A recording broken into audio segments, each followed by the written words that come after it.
குடும்ப ஜெபத்தினால் ஆசிகளா? Praise the Lord. எலியா எல்லா மக்களையும் நோக்கி, என் கிட்டே வாருங்கள் என்றார்.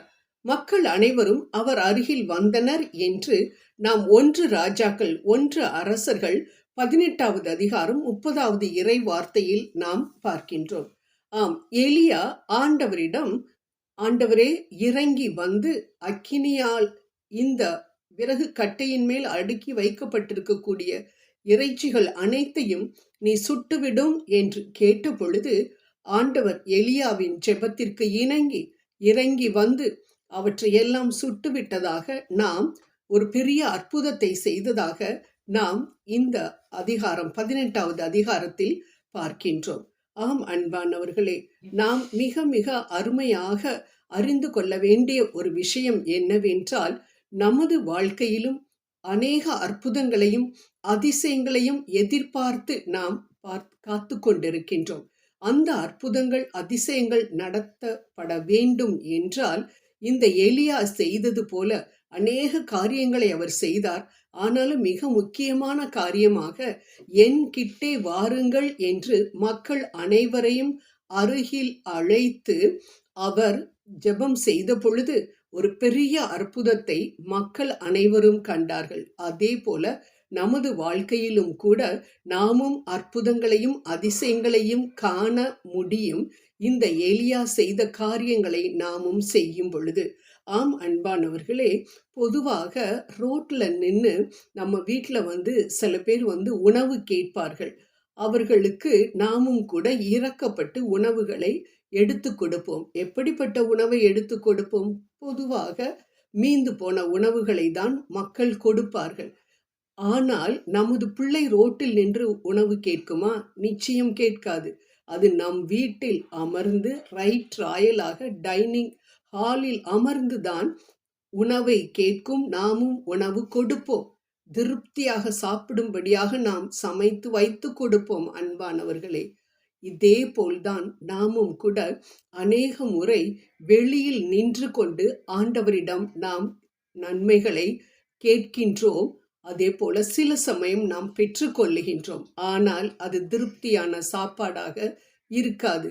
பிள்ளைகளாக நாம் அவருடைய இல்லத்தில் நுழைந்து அவரது பிரசன்னத்தில் நாம் உணவை கேட்கும் பொழுது, நன்மைகளை கேட்கும் பொழுது, ஆசிகளை கேட்கும் பொழுது ஆண்டவர் நிச்சயம் கொடுப்பார். எவ்வாறு இந்த எலியா கேட்ட பொழுது கொடுத்தாரோ, என்கிட்டே வாருங்கள் என்று அனைவரையும் ஆண்டவரிடம் அழைத்து சென்று அவர் கேட்டாரோ, அதே போல நாமும் கேட்கும் பொழுது, ஆண்டவருடைய பிரசன்னத்தில் இருந்து கேட்கும் பொழுது நமக்கும் ஆசிகள் அநேகமாக கிடைக்கும். அன்பானவர்களே, இந்த இடத்தில் நாம் பார்க்க வேண்டிய மிக முக்கியமான இன்னொரு விஷயம், எலியா இறைவாக்கினர், அதாவது ஆண்டவர் சொல்லக்கூடிய வார்த்தைகளை தான் பேசக்கூடியவர் இறைவாக்கினர். அப்படிப்பட்ட இறைவாக்கினர் பேசினார் என்றால் அது ஆண்டவர் அழைக்கின்றார் என்றுதான் அர்த்தம். அதனால்தான் ஆண்டவர் சொல்லுகின்றார், அற்புதங்கள் நிகழ வேண்டும் என்றால் நீ என் அருகில் வர வேண்டும் என்று. இந்த நேரத்தில் இன்னொரு ஒரு முக்கியமான ஒரு விஷயம் என்னவென்று நாம் பார்த்தோம் என்றால், ஆண்டவரிடம் எலியா மக்களை அழைத்து சென்றார், என் கிட்டே வாருங்கள் என்று. நாமும் நம் வீட்டில் இருக்கக்கூடிய ஒவ்வொருவரையும் குடும்ப ஜெபத்தில் அழைத்து குடும்பமாக நாம் ஆண்டவரிடம் நமது விண்ணப்பங்களை ஏறெடுக்கும் பொழுது ஆண்டவர் அதற்கு செவி சாய்க்க வல்லவராக இருக்கின்றார். ஏனென்றால் அவரே சொல்லி இருக்கின்றார், என் கிட்டே வாருங்கள் என்று. எவ்வாறு அவரிடம் நாம் செல்லுவது? வாசல்களில் துதியோடும் அவருடைய பிரகாரங்களில் புகழ்ச்சியோடும் உள்ளே நுழைந்து அவரை துதித்து அவரை ஸ்தோத்தரியுங்கள் என்று திருப்பாடல்கள் 104 நாம் வாசிக்கின்றோம். அந்த விதமாக நாமும் கூட குடும்பமாக ஆண்டவருடைய முற்றத்தில், ஆண்டவருடைய பிரசன்னத்தில் துதி பாடல்களின் மூலமாக அவரை துதித்து நன்மைகளுக்காக நன்றிகளை சொல்லி ஆண்டவரை நாம் மகிழ்ச்சி படுத்தினோம் என்றால் நிச்சயம் நம் வீடும் ஒரு குட்டி பரலோகமாக காணப்படும். எல்லா நன்மைகளையும் நம்மாலும் பெற்றுக்கொள்ள முடியும். அன்பானவர்களை, இந்த எலியாவை போல இப்பொழுது நீங்கள் அநேகர் நினைப்பது எனக்கு நன்றாகவே புரிகின்றது. நாங்க என்ன கூப்பிடாமலா இருக்கிறோம், பிள்ளைங்க தான் வரமாட்டேன்றாங்களே குடும்ப ஜெபத்துக்கே என்று சொல்லக்கூடிய வார்த்தைகளை, என்று நினைக்கக்கூடிய நினைவுகளை ஆண்டவர் அறிவார். ஆம், ஆண்டவர் சொல்லி இருக்கிறார் திருத்தூதர் பணிகள் 16:31 நீ இயேசு கிறிஸ்துவை விசுவாசி, நீயும் உன் வீட்டாரும் ரட்சிக்கப்படுவீர்கள் என்று. ஸோ நீங்க செய்ய வேண்டிய காரியம் ஒன்றே ஒன்றுதான். நன்றாக ஜெபித்து விடாப்பிடியாக ஆண்டவரிடம் ஜெபித்து, அதே போல விசுவாசத்துடன், ஆண்டவரை என் பிள்ளைங்களோட நாங்கள் அமர்ந்து குடும்பமாக நாங்கள் உமக்கு ஜெபம் செய்து உம்மை மகிழ்விக்க வேண்டும் என்ற அந்த ஆசையோடு நீங்கள் கேட்டீர்கள் என்றால் நிச்சயம் ஆண்டவர் அதற்கு பதில் கொடுக்க வல்லவராக இருக்கின்றார். A family that prays together stays together என்று சொல்லப்பட்டது போல நீங்கள் இப்பொழுதே ஒரு நேரத்தை ஃபிக்ஸ் பண்ணுங்க.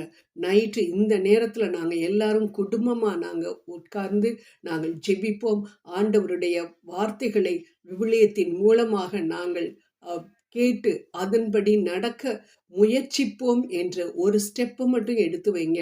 ஆண்டவர் உங்களுக்கு அநேக அற்புதங்களையும் அதிசயங்களையும் செய்ய காத்திருக்கின்றார். ஜெபம் செய்வோம்.